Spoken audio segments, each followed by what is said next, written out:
इस वक्त की बड़ी खबर, पाकिस्तान ने एक बार फिर सीज फायर का उल्लंघन किया। पाकिस्तान ने सरकार और सेना के बीच ठन गई है, बहुत बुरी तरीके से ठनी है। शहबाज शरीफ की बात मानने से सेना ने साफ तौर पर इनकार कर दिया है। आज सीज फायर हुआ था और 2 घंटे में सीज फायर नहीं चला। सीज फायर से पाकिस्तानी सेना का साफ तौर पर इनकार, ये बताता है कि किस तरीके से शहबाज शरीफ और आसिम मुनीर में जबरदस्त तनातनी फिलहाल चली हुई है। आज ही 5 बजे से सीज फायर दोनों देशों के बीच लागू हुआ और उसके बाद नहीं पता कि यह सीज फायर 2 घंटे चला या फिर 3 घंटे चला। और पाकिस्तान की तरफ से सिर्फ श्रीनगर में 50 से ज्यादा ड्रोन भेजे गए। तमाम इलाकों में जिस तरीके से उसने 8 और 9 तारीख की रात को किया, पूरे वो राजस्थान का इलाका हो, वो गुजरात का इलाका हो, पंजाब का इलाका हो, जम्मू का इलाका हो, हर जगह एक साथ वो ड्रोन जिस तरीके से भेजता है, आज भी उसने यही किया। तो इसमें बड़ा सवाल उठा कि क्या सेना सरकार की बिल्कुल नहीं मानती है? सर, सीज फायर का एग्रीमेंट किसने किया? पाकिस्तान ने नहीं, शहबाज शरीफ ने। शहबाज शरीफ ने।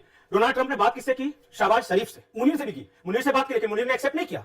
और पाकिस्तान में हम बार बार बोल रहे हैं कि भारत की समस्या यह है कि पाकिस्तान में बात करे तो किससे करे? क्योंकि वहां प्रधानमंत्री है जिसकी चलती नहीं। असीम मुनीर से बात कर नहीं सकते क्योंकि वो कहा कि हमारे यहां एक सरकार है।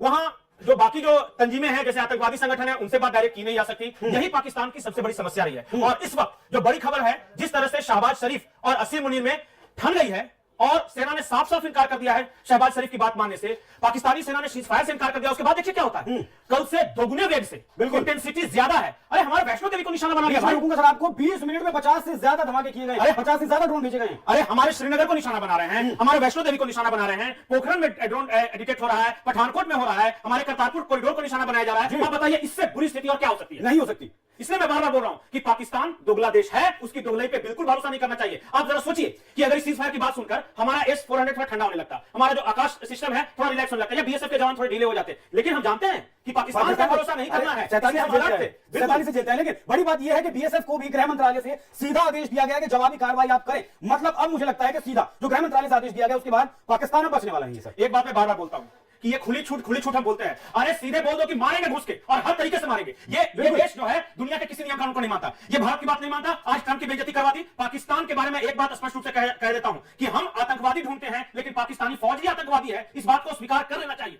वहां जो पाकिस्तानी फौजी है वो टेररिस्ट है, पाकिस्तान की फौज आतंकवादी है और दुनिया को इस बात को स्वीकार कर लेना चाहिए। जब तक पाकिस्तानी फौज को डिसमेंटल नहीं किया जाएगा, इस इलाके में शांति स्थापित नहीं हो सकती।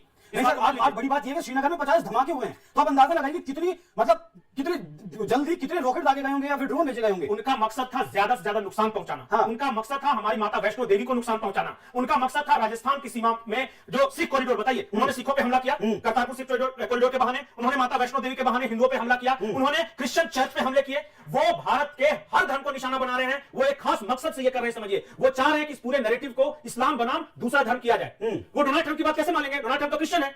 वो भारत की बात कैसे मान लेंगे? क्योंकि भारत तो हिंदू देश है।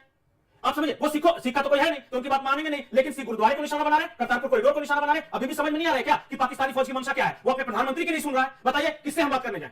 और जो समझौता होगा, बड़ा थैंक यू बोल रहे थे शहबाज शरीफ डोनाल्ड ट्रंप को, क्या हो गया उस थैंक यू का? अब सवाल तो डोनाल्ड ट्रंप से भी पूछना चाहिए ना। चौधरी तो तुम ही बन रहे थे ना। अरे पहले तो शहबाज शरीफ का मुंह काला हुआ, तो वो तो ट्रंप पूछेगा ना। मैं डे 1 से ये बोल रहा था कि शहबाज शरीफ कुछ नहीं है, वो असीम मुनीर का प्यादा है। हाँ। और शहबाज शरीफ के बारे में कहावत वही के सेना के जनरल ने बताई थी कि आज की तारीख में असीम मुनीर कह दे कि हम बात कर रहे हैं, तुम जाके किसी कमरे के कोने में बैठो, तो शहबाज शरीफ बोलेगा कि सर पट्टा लगा के बैठूं या बिना पट्टा लगाए बैठूं। एक तरह से पाकिस्तानी सेना का असीम मुनीर का कुत्ता है शहबाज शरीफ। वो तो ठीक है, लेकिन कुत्ते ने भौंकने से पहले मालिक से नहीं पूछा था कि मालिक भौंकू कि नहीं भौंकू। कुत्ता ज्यादा आगे बढ़ के बात कर रहा था, पूछा था, लेकिन क्रेडिट ले रहा था। ये मालिक को पसंद नहीं आया कि तुम्हें कैसे क्रेडिट मिलेगा जब असीम मुनीर बैठा हुआ है, तो तुम कैसे थैंक यू बोल सकते हो डोनाल्ड ट्रंप को? ठीक है। तुम कैसे क्या कर सकते हो? पाकिस्तान में सेना एक टेररिस्ट ऑर्गेनाइजेशन है और सारे आतंकवादियों को पैदा करने वाली यही पाकिस्तान आर्मी है। पाकिस्तान आर्मी ही तैयार करती है उन्हें, वही उन्हें आतंक फैलाने के लिए भेजती है, चाहे वो अफगानिस्तान में भेजे, यूरोप में भेजे, या अमेरिका भेजे, या फिर भारत में भेजे। हर देश में Pakistani army is the biggest exporter of terrorism in the world is Pakistani army. Sir अब बीएसएफ को, सेना को, वायुसेना को, नेवी को करना चाहिए, क्योंकि एक्ट ऑफ वॉर जो था वो तो उल्लंघन हो गया। ये डिटरेंस जो हम बोलते हैं ना कि हमने बड़ा संयम से परिचय लिया। नहीं, संयम खत्म हो गया ना। मान कौन रहा है आपसे संयम?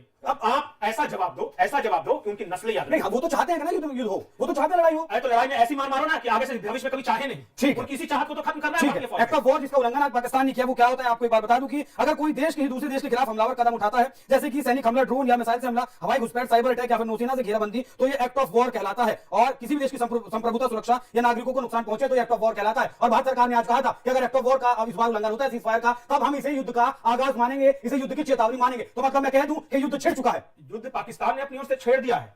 जैसे इंटरनेशनल बॉर्डर पे वो पोखरण में ड्रोन बरसा रहे हैं, वो पठानकोट में ड्रोन बरसा रहे हैं, वो करतारपुर में ड्रोन बरसा रहे हैं, वो भुज और कच्छ के इलाके में ड्रोन बरसा रहे हैं, जम्मू कश्मीर में बरसा रहे हैं। तो अब और वार कैसा होता है क्या? जब तक पाकिस्तानी फौज पैदल चलकर नई दिल्ली तक नहीं पहुंचेगी हम नहीं मानेंगे कि ये युद्ध है। युद्ध तो उनकी ओर से पूरी तरह से छेड़ दिया गया है। अब हमें क्या करना है, हमें सोचना है।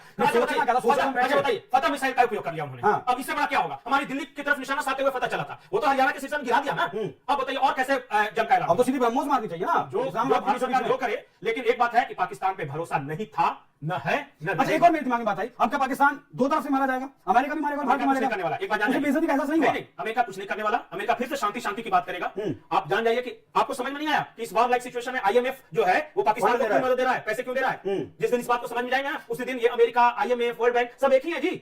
बिल्कुल है सब एक थाली के चट्टे बट्टे। वैसे भी आपको बता दूं कि आईएमएफ ने जितना लोन दिया है फिलहाल पाकिस्तान को, उससे ज्यादा के कई गुना ज्यादा के हम फाइटर जेट खरीद कर आए हैं, राफेल मरीन 26 जो है आने वाले हैं फ्रांस से। तो अब बदला किस तरीके से लेंगे, क्योंकि ये सीधी मोदी को चेतावनी है, ये सीधी हमारे एनएसए को चेतावनी है, गृह मंत्रालय को चेतावनी है, सीधी सेना को चेतावनी है, सीधे अमेरिका को चेतावनी है। अगर अभी समझ नहीं आता कि युद्ध शुरू हो चुका है तब फिर मुझे नहीं लगता, हालांकि बीएसएफ ने जवाबी कार्रवाई शुरू कर दी और कुत्ते की मौत जरूर अब मारा जाएगा जी। एक बात आप जान जाइए, मैं अभी पूरी जिम्मेदारी के साथ बोल रहा हूं, पाकिस्तान में तख्ता पलट होगा, सेना वहां पूरी सत्ता अपने हाथ में लेने जा रही है। इस बात को आप लिख कर रख लीजिए। पाकिस्तान में शहबाज शरीफ अब ज्यादा दिन के मेहमान नहीं सर, वो तख्ता पलट करें, लोगों को मारे, हमसे क्या मतलब? हम हमारे ऊपर युद्ध थोप के हमारे साथ युद्ध लड़के तख्ता पलट थोड़ा ही ना होगा। ठीक है, बाकी आपको सरकार भारतीय नहीं जवाब तो देगी, उसका दिक्कत नहीं है, जवाब नहीं देगी, लेकिन आप इस बार हम चाहते हैं कि जवाब ऐसा दिया जाए कि नक्शे से, जिस तरीके से जो गाजा में हाल है ना सर, अब वो चाहिए। एक बात जान जाइए, कोई दर्शक उदाहरण दे रहे थे मोहम्मद गौरी या पृथ्वीराज चौहान के। पृथ्वीराज चौहान ने 13 बार माफ किया था, नहीं वो वक्त गया सर, लेकिन हमें माफ नहीं करना है, क्योंकि मोहम्मद गौरी की फितरत आज भी वही है। और इस बार अगर हमने गलती की तो देश कभी भी सरकार को, प्रधानमंत्री नरेंद्र मोदी को माफ नहीं करेगा। मत चूको चौहान, मत चूको। बिल्कुल, लगभग तो आई गए 48 में माफ किया, 65 में माफ किया, 71 माफ किया, 84 में माफ किया, 99 में माफ किया, उरी माफ किया, पुलवामा माफ किया। भैया लगभग तो आई गई ना 13 बार के। अब नहीं मोदी जी, घुस के मारूंगा, घुस के मारते हैं कहने से नहीं, देश देखना चाहता है कि किस तरह से आप घुस कर मारते हैं। आप उसका प्रदर्शन कीजिए, तब देश जय मोदी तय मोदी करेगा। बिल्कुल, बहुत बहुत धन्यवाद सर आपका। बाकी बॉर्डर से जितने भी सटे हुए जिले हैं पाकिस्तान बॉर्डर से, पीओ के बॉर्डर से, उन सब में ब्लैकआउट कर दिया गया है। जिस तरीके से 8 और 9 तारीख को पाकिस्तान ने एक साथ सैकड़ों ड्रोन हमारे स्टाइल में भेजे थे, आज फिर वही किया। श्रीनगर में 50 से ज्यादा धमाके में और ज्यादातर ड्रोन्स को जो हथियार पाकिस्तान ने अपने भेजे थे उन्हें मार गिराया गया। बीएसएफ ने अपनी कार्रवाई शुरू कर दी, जवाबी कार्रवाई, क्योंकि सीधा गृह मंत्रालय से इस बार आदेश दे दिया गया। बाकी हाथ खुले हुए पहले ही सेना के हैं। अब देखना होगा कि आज रात क्या पाकिस्तान की अंतिम रात तो साबित नहीं होती है। बाकी इस विषय पर आप लोग क्या सोचते हैं, कमेंट कर जरूर बताइएगा। नमस्कार।